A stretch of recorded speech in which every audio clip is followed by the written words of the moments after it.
And I see some difficulty with understanding or accepting the model, because if you try to say that a person income approximately is, you're saying 800 per year, which means about 70 or 60 per month. This is per person? Okay. But a family of two is 70 times 2, 140 dinars. I don't think any family can survive on 140 dinars.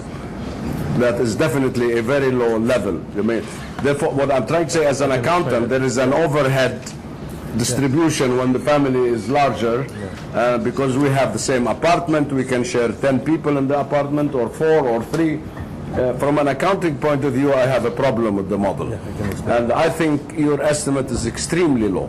I don't think that any family can survive. And I want to take the average family, 4 persons is the average family. 4 persons of a family times 70, 60 actually, times 60 dinars is 280. 280, yeah. That's too low. It's not possible. It's not possible to survive if you take into consideration rent, schooling, education, etc., etc., etc. So that's my first problem with the model. Is first that the overhead concept is not applied, because it's not the same for 1 person or for 8-member family.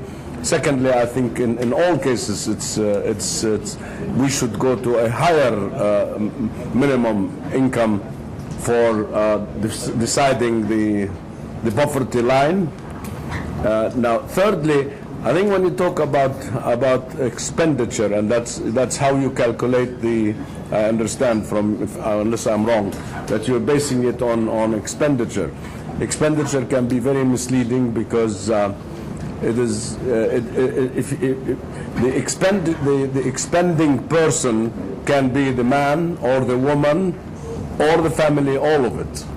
It is not easy to say who's doing the expenditure. Is it the head of the family, or both parents, or the children themselves, because they are spending too.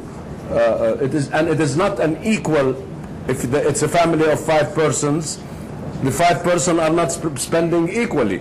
Certainly, the father is in most cases is spending. Normally, the women are spending more. But whatever the case is, there is no equality in spending. There is no equal pattern for spending.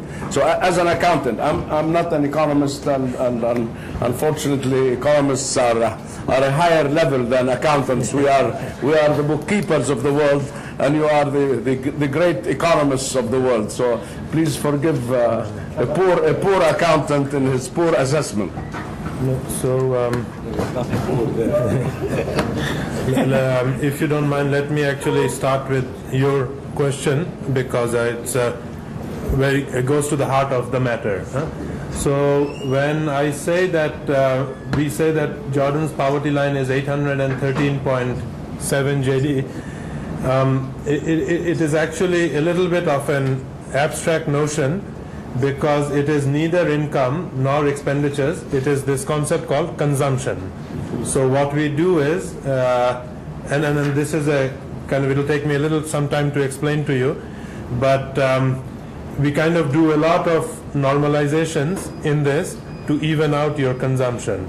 So for example, you may be, I'm just giving a example, say a relatively poor person, and you buy a car in 1 year. And I'm a little richer than you, but I don't buy a car. If we go purely by expenditures, you will be poor that year. Not the car buyer would be poor, non-poor, and the person who is actually better off than him, but didn't buy the car, he bought a car the last year, he'll be poorer. So to even out those things, we kind of take a flow approach.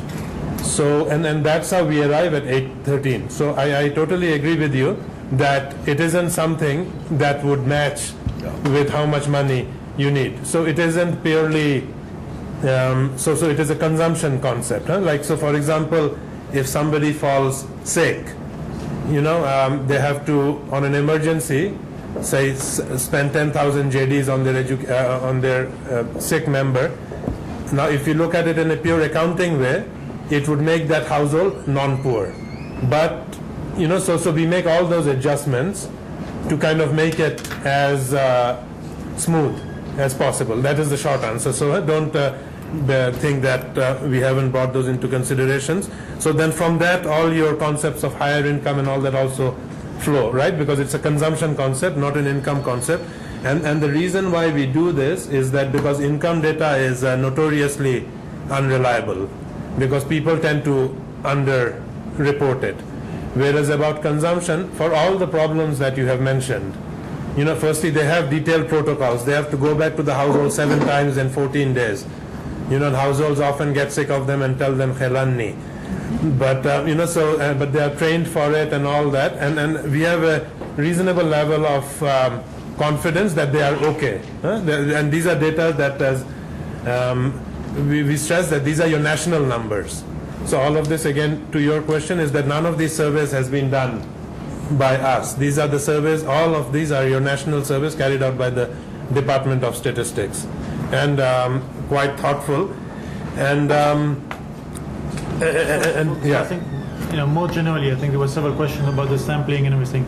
All of the surveys, so you have the household survey that is used for poverty estimates that you do every 4 years, I think. So we use that to estimate the poverty. But then the Department of Statistics is also doing every quarter labor force statistics, labor force surveys. So what Umar was able to do is, if you look at these quarterly surveys of labor force, but then and what you would like to do is, you have these poverty surveys that are done by the Department of Statistics every 4 years. But in between these 4 years, is it possible to estimate poverty more frequently? And the answer is yes. If you look at the labor force surveys, and some of the questions are the same as in the big surveys. So you can basically match the two. And then on a quarterly basis, you can estimate poverty. But all of the surveys and everything is done by the Department of Statistics. So anybody can use this data. The value of the report is basically to try to match these two. That's really complicated. There's a lot